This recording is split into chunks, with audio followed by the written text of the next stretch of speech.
Hey everybody. Since it is Breast Cancer Awareness Month, I thought I would share my testimony with my diagnosis of breast cancer. And I actually have shared this many times, like public speaking, but I've never really shared it online. And so I thought I could share it with y'all today. I have it here printed out. So if I'm looking down, it's because I'm reading it. I don't like to go off the cuff. So y'all are welcome to watch it or not or do whatever. But I thought maybe it could bring some hope and encouragement to some other people who are maybe dealing with cancer or whatever you're dealing with. I don't know, but so I'm just gonna get started, and yeah, that's it. And some of the stuff in here are songs. I did not write the songs; they are songs by other people that have really encouraged me, and I've just incorporated some of them into the my testimony. So just be aware of that. So anyway, um, I'm here today to share my story in hopes that it will give others strength and confidence that the God we serve is able to do more than we could ask or imagine. A little information about me. You know my name because it's on here, but my name is Lisa. I moved to LaGrange, Georgia about 13 years ago with my then 4-year-old daughter and 2-year-old twin boys. I was raised in church and have served in different areas for most of my life. Fun fact, I have never enjoyed public speaking, which is ironic since in the last 6 years I have done more public speaking than I have done in my entire life. I believe God was preparing me for this many years ago when I was just a teenager in a small country church. My pastor at the time would have testimony nights, and I would begrudgingly agree to give a short testimony about whatever God was doing in my life at the time. Nothing happens by accident. It was for such a time as this. God knew what my story would be long before I did. My story began in January of 2019. It was a normal weekday morning. I sent my kids off to school and hopped in the shower to start my day. Nothing was out of the ordinary. But I would learn on this day that the trajectory of one's life can be changed in an instant. I washed my hair and quickly lathered to wash up the rest of my body. I swiped my hand over my right breast and felt a sizable lump, one that hadn't been there before. It immediately struck terror into my heart. My first thought was, it couldn't possibly be anything serious. I wasn't even 37 years old. No cancer ran in my family. I had been healthy all of my life. I tried to brush it off. However, I couldn't forget about it. I told my mom what I had found, and she suggested we make a doctor's appointment to have it checked, and I dragged my feet. I decided to give it a couple of weeks and see if it would go away on its own. Before the 2 weeks was up, I found what I believed to be an enlarged lymph node under my arm. This sent me into an immediate panic. I ended up at the emergency room, but I was quickly brushed off and told not to worry about it. I was too young, but maybe get a mammogram just to be safe. I had a mammogram and ultrasound. I watched the ultrasound intently. The tech wasn't saying anything, but she was measuring a lot. I was sent home that day with nothing but a terrible feeling in the pit of my stomach. 2 days later, I received a call from the breast surgeon's office telling me there was a concern spotted on my mammogram and they were scheduling me for a biopsy. At this point, I could feel the pit in my stomach turning into a crater. Surely this couldn't be cancer. February 11th, my 37th birthday, I went in for a biopsy. The nurse came in, smiled at me, and said, "Don't worry, the doctor is great. We will get you a treatment plan and you'll be fine." As she stepped out of the room, I noticed the surgeon's pamphlet. It read, "Oncological breast surgeon." I felt physically ill. I wanted someone to pinch me so I could wake up from what was turning into a nightmare. The surgeon came back to the room. He began showing me my images. There was not one or two areas of concern, but four. My lymph nodes under my arm were indeed enlarged, like I thought. I was handed a gown, quickly changed, and taken to another room for the biopsy. They gave me an appointment for a few days later to get the results. As we headed back to the doctor days later to get the results, my mom tried to reassure me that 80% of the time it's nothing. I think she was also trying to reassure herself. I turned the radio on, and a song came on that I was familiar with, as I had heard it several times before. But this time it had a different meaning. The song is called Confidence, and the chorus says, "Give me faith like Daniel in the lion's den.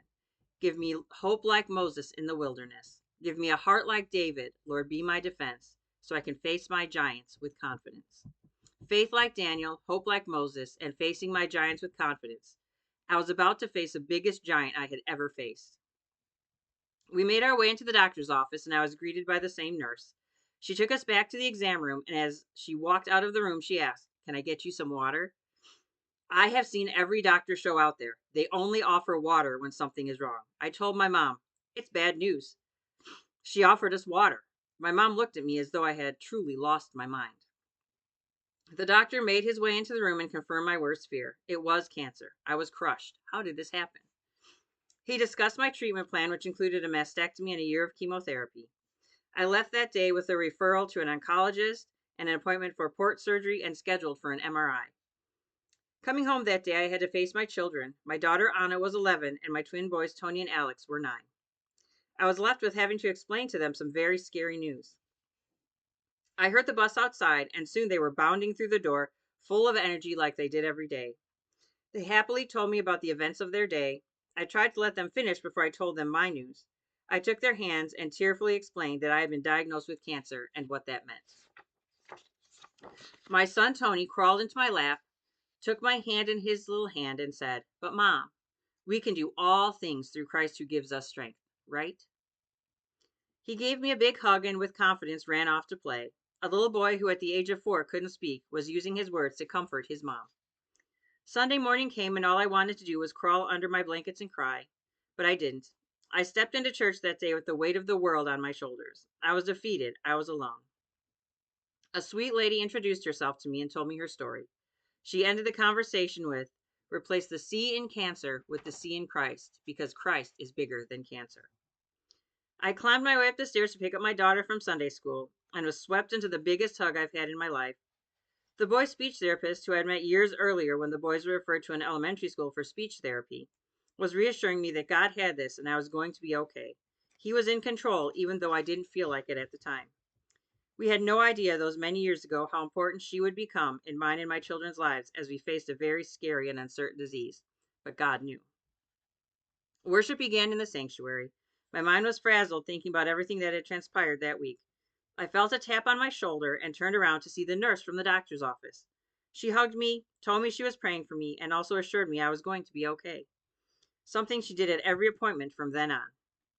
I would have to be blind if I didn't see what God was doing. He placed me right where I needed to be, surrounded by people he knew would support me and my family. The week came for me to have my port placed along with an MRI. The MRI came back with only the initial cancer that was found, which was great news. I had my port placed, and after a minor wrestling incident with the nurses while coming out of anesthesia, I was sent home to recover. The following week, I saw the oncologist. We didn't see eye to eye, and I decided that he wasn't for me, so I made an appointment with a different oncologist for the next week. I thought he was amazing. He told me they weren't just going to treat me, they were going to cure me. Words that would come to haunt me later, but gave me hope at the time, which is what I needed. Treatment was extremely difficult. There were days I felt like my bones were going to explode. I couldn't leave the bathroom. I could barely make it out of bed or stay awake. God showed up on those days. People would drop gifts on my doorstep, or cards would come in the mail. A devotional book showed up on the day I had to shave my head. Nobody but God knew what I was going through on that particular day. He's always on time. I read a quote from another woman with breast cancer. She said, "When I should have doubted God's nearness, there was proof too tangible to be denied. He wrote me messages in your handwriting with ink and paper. The packages came in the mail for months and didn't stop. I was remembered. He made me dinner with your recipes and delivered it with your knock on my door. I opened his letters with my own hands. I tasted his food with my own tongue. His gifts were left on my doorstep. God himself came near. Do not underestimate the power of small efforts of kindness." This is what he must have meant when he said, "Surely goodness and mercy will follow me all the days of my life, because his goodness and mercy have been in my shadow, even here in this valley." I completed 6 rounds of intense chemotherapy, and in July of 2019, I had a bilateral mastectomy. My surgery was a success, and there was no cancer remaining in my breast. When the original pathology came back on the lymph nodes, it stated there was one with residual cancer. I was disappointed, but knew this was a possibility. The surgeon met with me a week later for follow-up. He explained that he had sent my lymph nodes off for testing after the original pathology. To my shock, the report the surgeon had showed that I had complete response to treatment. This meant there was no cancer left. I was speechless, but I'm pretty sure they heard my mom's shouts of joy in the waiting room. I was now the star of the show at the tumor board meetings. I was honored. Not everyone gets to be the star of the show at the tumor board meetings. My oncologist hugged me and said, "Let's give glory to the one who really did this." I completed 12 more rounds of targeted therapy. God continued to bring people into my life. My physician's assistant is one of those people. I never thought I would laugh my way through an oncology appointment, but that's exactly what we did. Proverbs 17:22 says, "A joyful heart is good medicine, but a crushed spirit dries up the bones." We all need hope and laughter. My mom sat with me through every appointment, held my hand and cried with me and for me. She often told me to just keep fighting and I would beat it. I could do it. She counted down every chemo until the last and promised me when it was over, we'd go to the beach. We did it. I celebrated the end of my treatment and rang the bell on March 11th, 2020. I went forward with the hope that I had been healed and could put this beast called cancer behind me. But that would be short lived. In July of 2021, I began experiencing some odd symptoms. I tossed it up to overuse of muscles. I began to have some minor back pain, which bothered me, but it wasn't anything a few Advil couldn't help. One particular day, I had the worst headache I had ever felt, but seeing as I had suffered with migraines for years, I didn't think too much about it. During all of this, I would sit in the sun in my backyard to make myself feel better. One of those days, I reached over my shoulder and felt what I knew was a lymph node near the base of my neck. Immediately, that crater in my stomach returned. I contacted my oncologist, who did an exam and referred me back to the surgeon for an ultrasound. He confirmed it was a lymph node. I was scheduled for surgery to have it removed, and it was decided that since I would already be in surgery, they'd go ahead and remove my port as well. The pathology on the lymph node came back benign. The crater in my stomach told me otherwise. July moved into August, and my back pain worsened. It was now accompanied by a cough that was painful, a cough that took my breath away. It was so bad, I found myself in the ER again. They did an x-ray and blood work, gave me cough medicine, and told me to return should the cough worsen. Worsen? How much worse could it get? I would soon realize a lot worse. My back pain persisted until I was unable to get out of bed. My cough continued to worsen. Now I was losing weight and was down to a frail 156 pounds. I looked like skin stretched over bones. Labor Day weekend of 2021 was when I would be hit with how much worse it could get. That morning, I felt incredibly ill, like death. Moving was exhausting and painful. Seeing how sick I looked and how I was straining for every breath, my mom rushed me to the ER against my will. The entire sequence of events that happened after that would take more time than we have here. But in short, I was admitted to the hospital after scans showed that my cancer had returned. It was found in my pelvis, ribs, sternum, sacrum, nearly every vertebrae in my spine, my shoulder joint, and my scapula. My pelvis had fractured, I had a fractured rib, and several compression fractures in my spine. My liver had innumerable lesions. My lungs were filling with cancerous fluid as well as tumors. I had a 3 centimeter tumor on the right side of my cerebellum. My calcium was so high from the bone metastasis that I should have died in my sleep the night before. Doctors still don't know how I walked into the ER conscious and able to communicate. I was dying. I called my mom from the trauma room and screamed in between sobs, "The cancer is back. It's back and it's everywhere." My new oncologist explained that this is now stage 4, which is not curable. It's treatable but considered terminal. The statistics are abysmal with a 22% survival rate within 5 years. I don't say this because I'm limiting God. I say this so we can see the goodness of God. Psalm 27:13 says, "I remain confident in this. I will see the goodness of the Lord in the land of the living." Again, I was faced with explaining to my children that now not only did I have cancer, but that it had spread and I would never be out of treatment. Tony, now 11, was crushed and spiraled out of control. With tears in his eyes, he said, "Oh, but Mom, you fought so hard. I thought you were healed." Anna cried and told me she didn't want me to die. Alex, God love him, wanted to talk about Auburn football. He needed time to process what I had told him. Radiation began after I was released from the hospital in 5 days. It was rough. I was already so sick from the disease that it made treatments extremely difficult. The pain in my bones was excruciating. I had to wear a helmet over my head and face that snapped down onto the table so I couldn't move. I hated it. There's a chorus to a song that says, "You make mountains move, you make giants fall. You use songs of praise to shake prison walls. I will speak to my fear, I will preach to my doubt. You were faithful then, you'll be faithful now." I reminded myself that even though this was devastating, and this valley was dark, God had already proven to me his faithfulness. I would see his continuing faithfulness played out in the coming month. I finished 5 rounds of radiation and was doing ongoing chemo treatments when my brain MRI showed progressing disease in my brain, with the most recent at the time showing 19 brain lesions. This devastated me. I was sure I was going to die. Mom would assure me that my victory was coming. I was going to see it. We were just waiting on our miracle. In February of 2022, my oncologist started me on a new treatment. It had just been approved for second line, meaning you had to fail one treatment before this new one could be started. This chemo crossed the blood-brain barrier, whereas other treatments do not. I did 3 treatments, and following scans showed 0 lesions left in my brain. I was told my response to treatment was extraordinary. My response to treatment was due to people who had faith even when mine wavered, people who laid hands on me and prayed for me. My response was God showing me he is still faithful. My family had been saying during all of this, we're waiting on our miracle. The drug that I'm on is being referred to as a miracle drug by the medical community. I will never be done with treatment or cancer until I'm home in heaven. I've had surgery to screw my pelvis back together after it broke from just stepping wrong. The cancer has destroyed my bones. I continue with chemo every 3 weeks.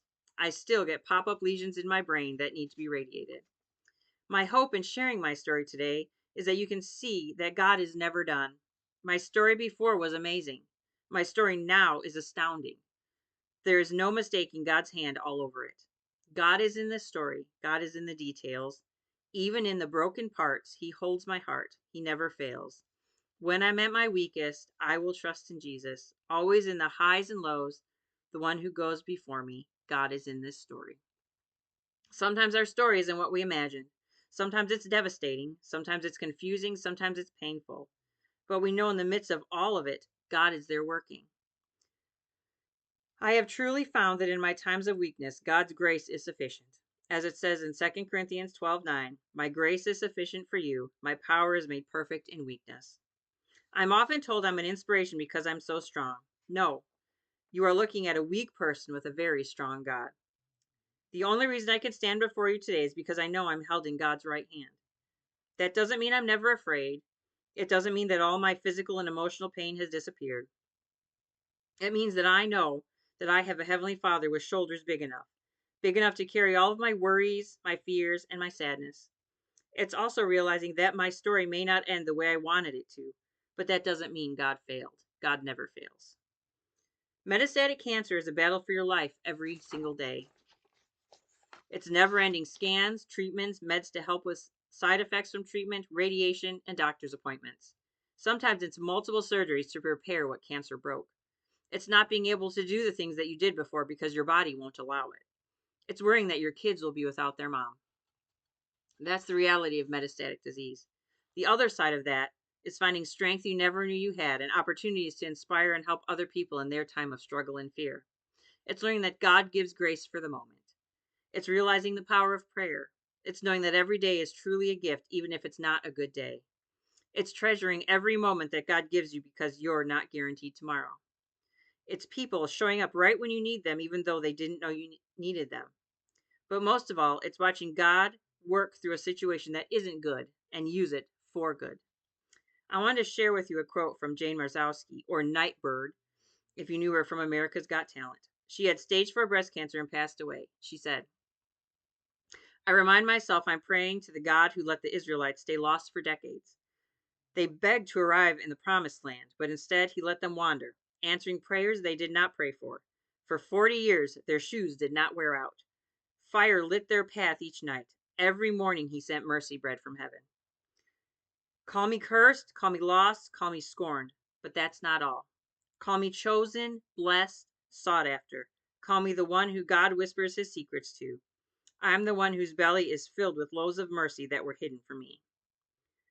This is not a road I wish for anyone to walk, but I hope as you see me walk it, you also see the grace and love of God, how he really is the way maker and miracle worker.